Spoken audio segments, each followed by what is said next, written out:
You want to support Roland Martin Unfiltered? Be sure to join our Bring the Funk fan club. Every dollar that you give to us supports our daily digital show. There's only one daily digital show out here that keeps it black and keep it real as Roland Martin Unfiltered. Support the Roland Martin Unfiltered daily digital show by going to RolandMartinUnfiltered.com. You can make this possible. All right, folks, we talk about elections around the country, national elections, state elections, also local elections. In Baltimore, there's a mayoral race taking place. You might remember, of course, the previous mayor went to federal prison as a result of corruption. Jack Young, who took her place, lost in the primary. Joining us right now are the two candidates, Shannon Wright, as well as Bob Wallace. They're both running for mayor of Baltimore. Folks, how y'all doing? Doing well, thank you. And yourself? Doing great. So let's do this here. Each of you have an opportunity to make an opening statement. Shannon, we'll start with you. So I'm running for mayor of Baltimore because the last several administrations have failed. We are dealing with high crime, failing schools, diminishing population, lower quality of life because of the policies of the last several administrations. In my administration as mayor, we are going to prioritize public education because that is the one surefire, sustainable way out of poverty.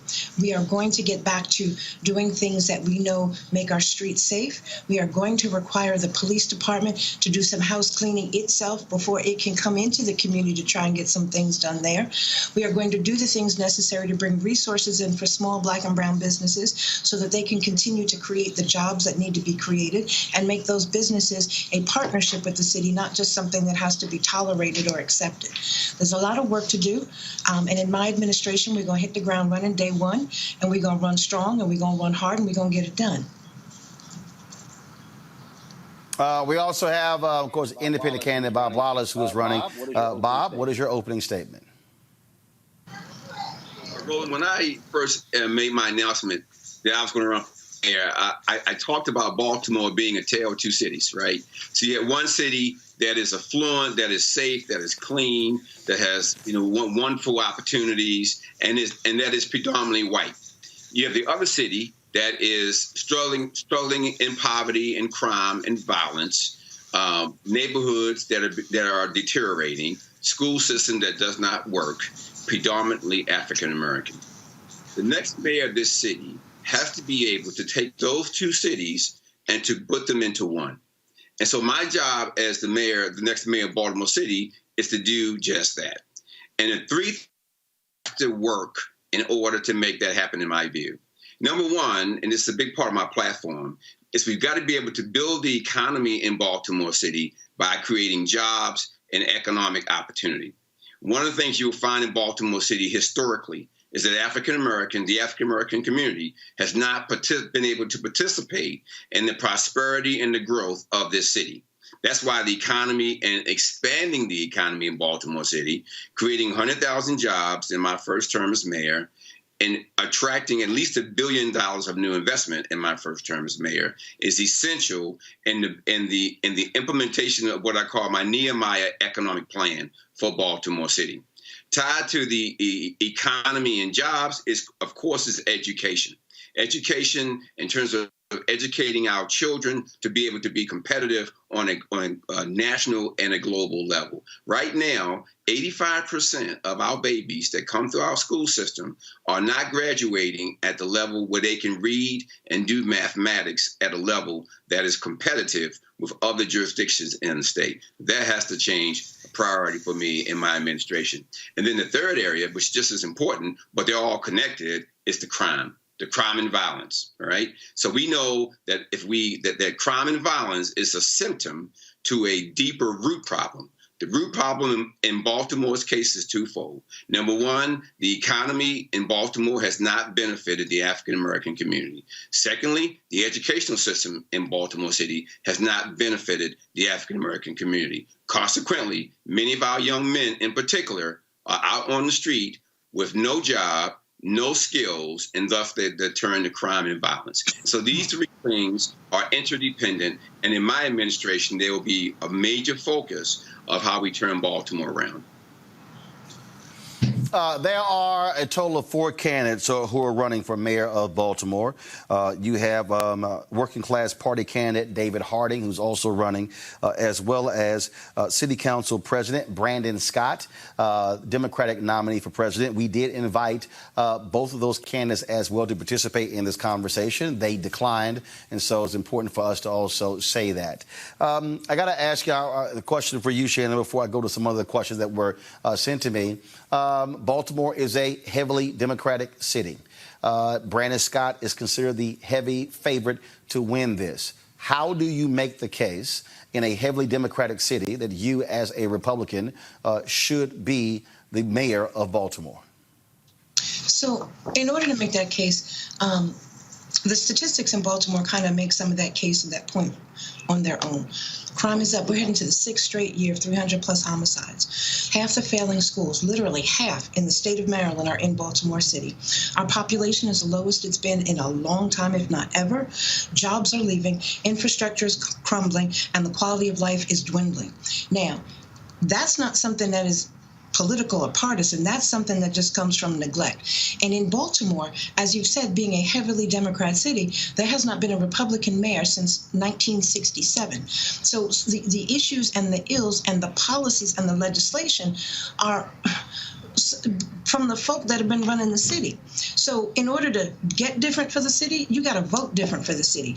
And that, to me, still recognizes that we have a two-party system and that the resources coming from the state and the federal will come from either of those two parties and very little from the middle. So it is time for this city to stop just sitting out there with his hand saying, please, sir, may I have some more, and taking the crumbs and the scraps from folks that they let drop on the floor for you while they assume your vote every 4 years. And if nothing else, make the Democrats earn the votes. Let the Republicans show that they have a different solution and a different way of thinking about it. But honestly, removing all of that, it's about quality of life. That quality of life has dwindled under the last 6 Democrat-led administrations in the city of Baltimore. That's not my thought. That's facts. That's statistics. That's numbers. Bob, same question to you. You're running as an independent. Baltimore, heavily Democratic city. How do you break through to get voters say, we'll take a chance on you to be mayor of the city, being an independent candidate? Well, see, Roland, I think that's the power of my role as a candidate here. Because versus being a candidate of the Democratic Party or the Republican Party, I'm a candidate of the people. I'm an independent thinking man who can stand on his own and can think of ideas and pursue his destiny. I don't need permission from anybody. I'm unbought and I'm unbossed. And so I think that is a very attractive to many people in the city who have felt over the years, quite frankly, Roland, that the Democratic Party takes us for granted and that the Republican Party tends to ignore us.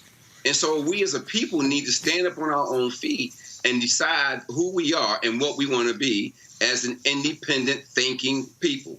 And so I feel that as the independent candidate, I can pull from the Democratic Party, Republican Party, any of their plays that make sense to solve the problems of our city.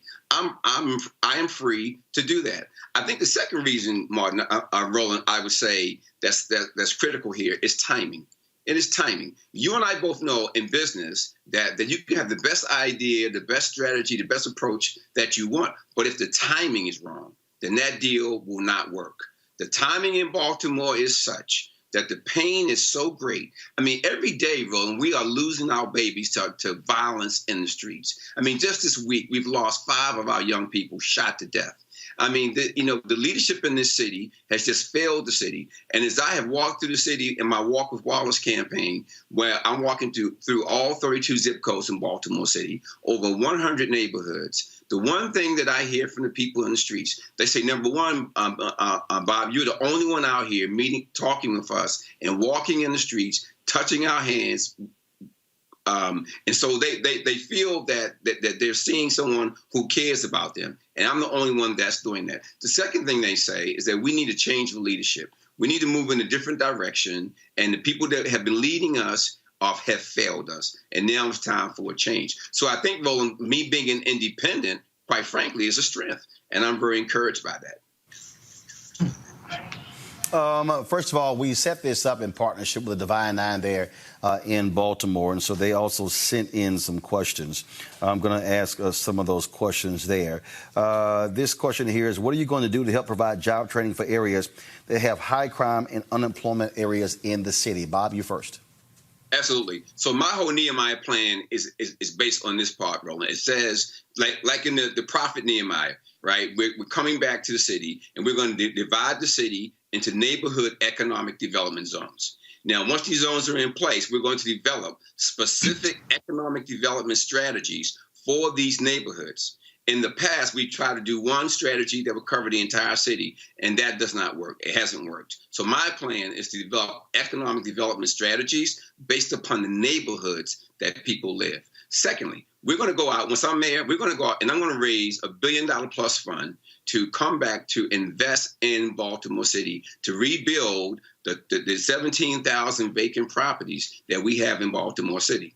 And we're going to do that by investing in neighborhoods and in the people in those neighborhoods. And our first level of focus and development there is to make sure that every neighborhood has a grocery store. That basic. We have so many neighborhoods in Baltimore City who are food deserts. The people have no place to go to get their food. So we're going to cover the basics, the bare requirements, food, shelter, and clothing. This fund will be a public-private fund, Roland. It won't come from the feds or from the state. I'm going to the public markets to raise this fund in New York, on Wall Street, Silicon Valley, and California. And we're going to use that money to rebuild our city. And we're going to rebuild our city using people who live in the city, using our children who are in our school system, who are studying to be carpenters, plumbers, electricians, solar technicians, even cybersecurity specialists. We're going to use these young people to help rebuild the city. And we're also going to use our local minority businesses, African-American-owned business, Latino-owned businesses. We're going to use the people in the city to rebuild it. And not only that,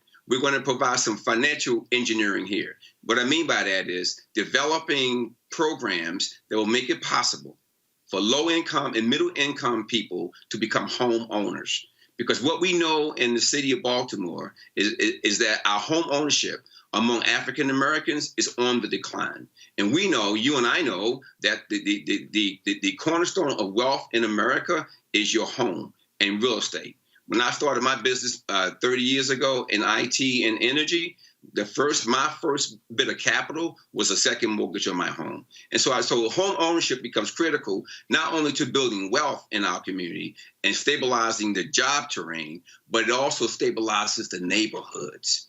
Because what we're seeing now is that our neighborhoods are deteriorating. And so this is my approach on how we're going to use technology and finances to create 100,000 jobs in my first term as mayor. Shannon? So when you look at the strategies and the things that need to be done in the city, first of all, you have to bring resources in. And although it is a great idea to create public-private partnerships, when you have declining schools, increasing crime, lower quality of life, it is very difficult to attract the kind of investment that is going to be necessary to create one job, much less a larger number. That's number one. Number two, when you talk about creating home ownership, in theory, it's a great idea, but in practicality, you have to actually know how to do it. And I am the only candidate on this field that has actually written legislation on the local, state, and federal level with regards to how to do that, how to turn around the blight, how to create that new class of homeowners and be able to work with some of the existing programs to be able to actually make them work to the benefit of the residents of the city. Now, I'm not going to tell you I'm creating a new program and I'm doing this and I'm doing that because, quite honestly, the pieces that we need are already there. We just don't have leadership either in office or on the ballot that knows how to fit the pieces of the puzzle together. So that being said, we're going to work with HUD and some of the programs that they already have on the books for home ownership in terms of the Habitat for Humanity style of program, where we take folks from phases, from homeless to individual homeowners. It is a 3-year process. During that time, they are getting assessments on their academic levels, on their their academics, their employment, and whatever their family structure may be and what issues and strengths that they need. The idea is to not just put someone in a home, but to teach them how to take care of that home, how to take care of their finances, how to plan short, mid, and long term, so that once you get in that home, you can actually maintain and keep that home, so that we can take this conversation from survival and maybe thriving to generational wealth. It's not just enough to own your home. It's how do you use that to be able to grow, to reinvest in your community, take advantages of the, quote, zones that everybody wants to talk about, also called opportunity zones, and be able to actually invest in the zip codes that need the most investment in the city in a way that benefits the residents of the city, not the big developers that rape, rob, and pillage the city, which is why it's in the decline that it's in. All right, folks, I'm going to put a time limit on each. Oh, no, one second. I'm going to put a time limit on each one of you. I want to get as many questions in as possible. So the answers are running 2 to 3 minutes long. So I'm going to put a 1 minute time limit on each one of those. I want to start. I'm going to come into Shannon and go to you, Bob. That is in 2000. We've seen the previous stories, lack of air conditioning, lack of heat in Baltimore public schools. Maryland raises a ton of money, $500 million from casinos. How are you going to confront the issue to ensure at schoolhouses, once kids return to school after COVID, that they're not going to be sitting in hot classrooms or sitting there freezing to death? You can't learn if you're sweating or if you have the chills. Shannon, you first. Absolutely. So what we're going to do is understand the problem that is not necessarily the amount of money that the city gets, but how it's allocated, how it's spent. So what we're going to do is we're going to lobby the state to introduce academic savings accounts to give parents more options. We're going to increase the voucher program, again, to give parents more options. We're going to lobby the state that the difference between the actual tuition, which should be around $10,000 a year per student, and the state allocated funds of $17,000, that difference stays in the city for the 80,000 some odd children registered in the district, so that they have the resources to be able to put heat where heat is needed, cooling where cooling is needed, and heavens to Murgatroyd, get the resources in the teacher's hands to get the resources in the classroom for the children.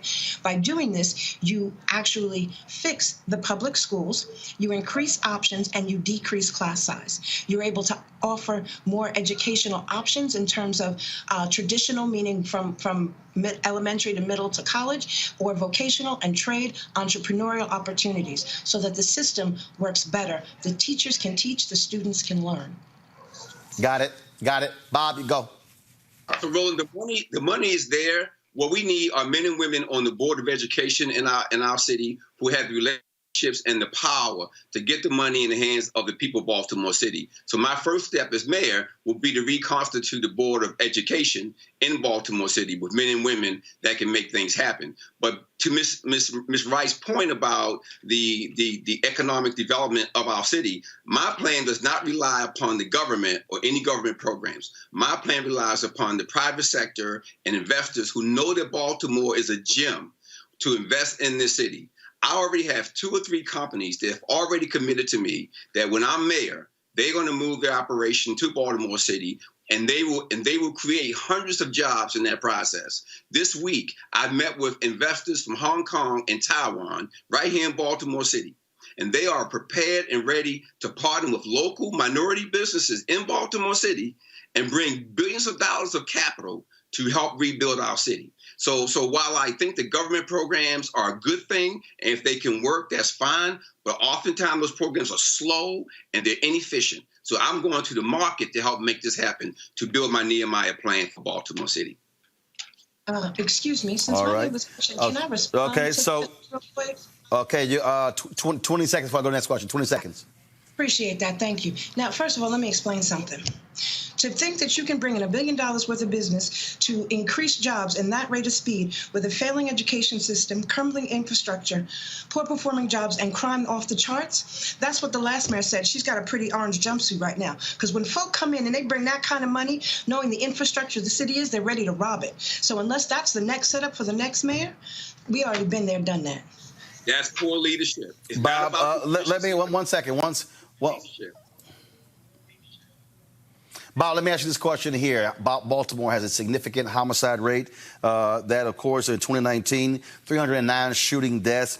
Already the city has 243 shooting deaths this year. But you also have massive mistrust with the police department. The police department is under a consent decree. And so how can you, Bob, confront the increase in the homicides in Baltimore while also confronting the community's distrust of the very people who should be preventing homicides, or at least solving those that actually take place?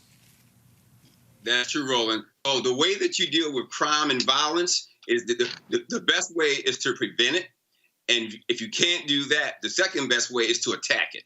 And so talking about programs where we open up the communication between the African American community and the police as a unit. I've got an idea to create a Truth and Reconciliation Commission in Baltimore City that will allow the police and the people in the community to talk to one another. Right now, we're talking past one another. So we're also talking about community policing and having a more of a community-oriented approach to public safety. So that is how we prevent the violence and crime. Now, how do we respond? My approach as mayor is to attack the hot people and the hot spots. Now, what do I mean by that? The hot people are the small percent of people who are committing the majority of the crimes. If you look at the people in Baltimore City who are committing the crimes, they are a very small group. And they're on a list that we call the ARI group, the very at-risk individuals. So we know who they are, we know where they live. The hot spot approach is what parts of the city are these crimes occurring? So once again, we know where they are. So what we do, we focus on the hot people and the hot spots. And we bring the resources of the police department and the resources in the city to focus on those individuals who are taking guns and taking lives through violence, to focus on them in a way that they are held accountable. Now, our first step in doing that, though, is to meet with them, Roland, and to look at how we can help Bob, you wait. I got it. Okay, again, I need you, 1 minute. Shannon, go ahead. So I, too, had an idea 2 years ago. I now have a plan.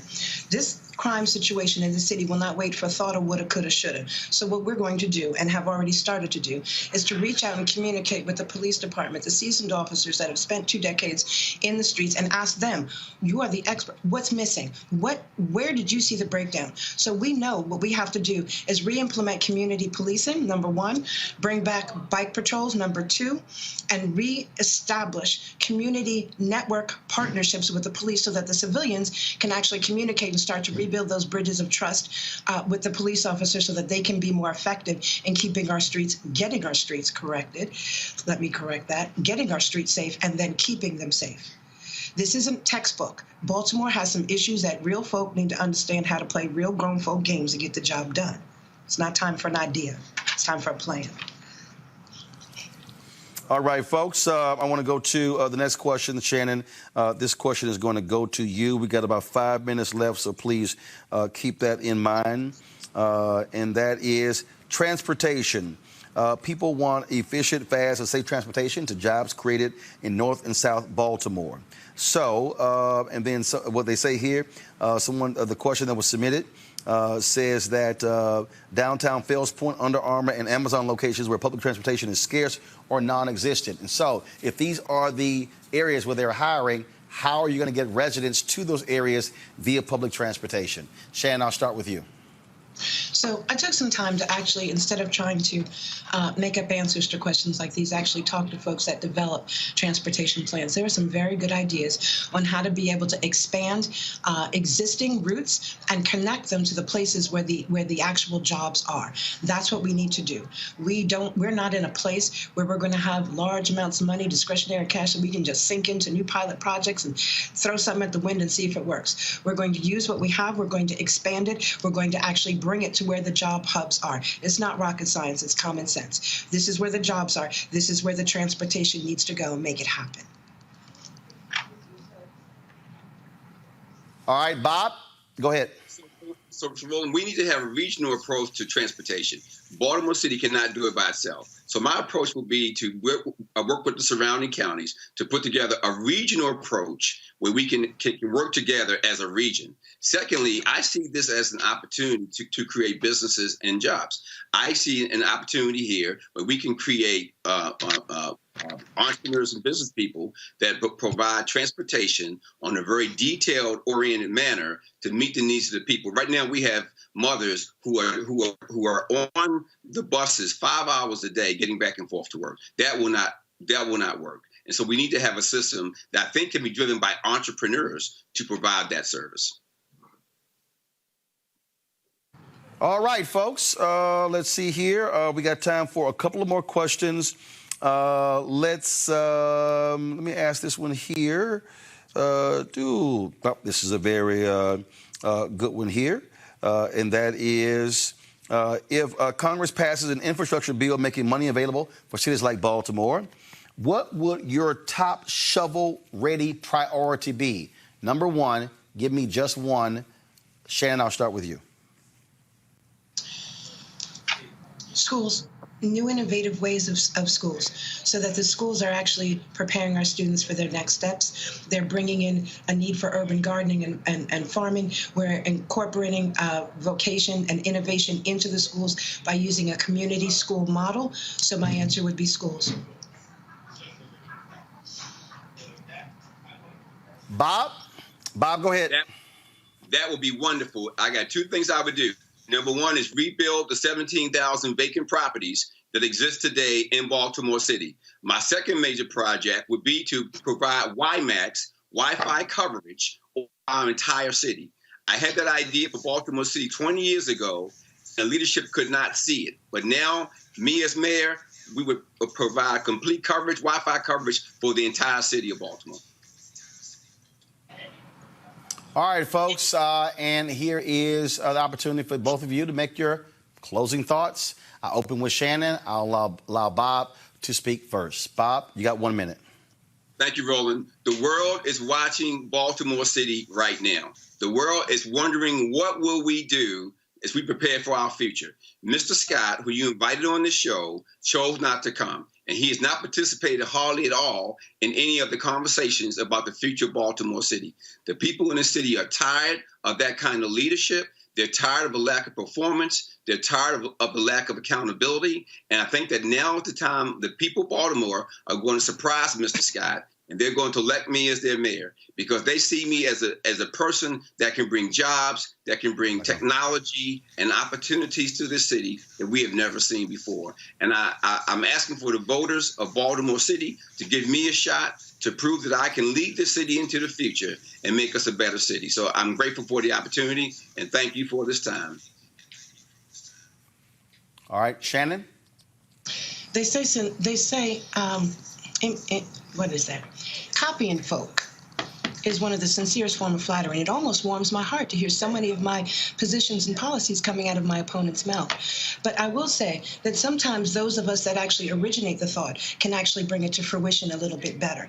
In terms of Wi-Fi, which has been a signature piece of my campaign, there is already a company that is bringing Wi-Fi to Baltimore, that has been providing free Wi-Fi in the city for over 2 years, and this coming week, we are going to be announcing their plan on how they're going to be able to expand that citywide for our students that are currently restricted by distance learning, and our small Black and brown businesses that need to make that leap from brick and mortar to a brick and mortar hybrid and be able to create that online network and universe to be able to grow. And lastly, I will say this. Y'all need to hear me, voters in Baltimore. Bible says you ain't got because you ain't asked. I'm asking.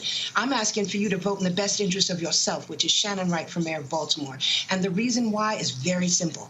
They say the tide lifts all ships, but the boats with the holes still sink. And when we're talking about where resources and power come from, some folks say it comes from a seat at the table being a Democrat's table. Other folks say it comes from a seat at the Republicans' table. But I'm gonna tell you this: true power comes from a seat at both tables, not a step stool in the middle as an independent. All right, then. Bob Wallace, Shannon Wright, I certainly appreciate both of you. Thank you so very much running for mayor of Baltimore. Thank you, sir. Have a good evening. All right, folks, back to our Roland Mark Unfiltered video in just one moment.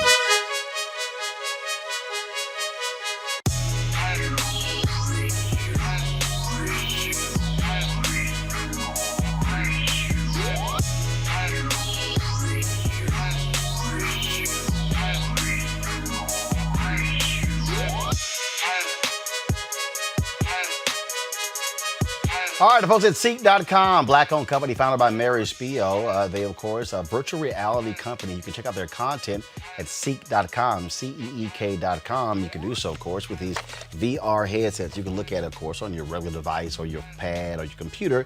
But if you want to experience being in the room, you can use this headset right here.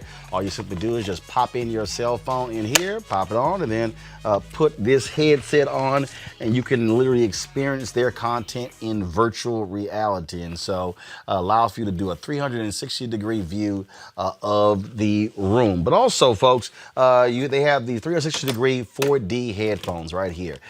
These are Bluetooth headphones. They have complete surround sound in terms of as you hear the particular music. Gamers love them as well when they're playing their games. And so it's just phenomenal bass in these headphones as well. You can get one or both devices at Ceek.com using this promo code RMVIP2020, RMVIP2020.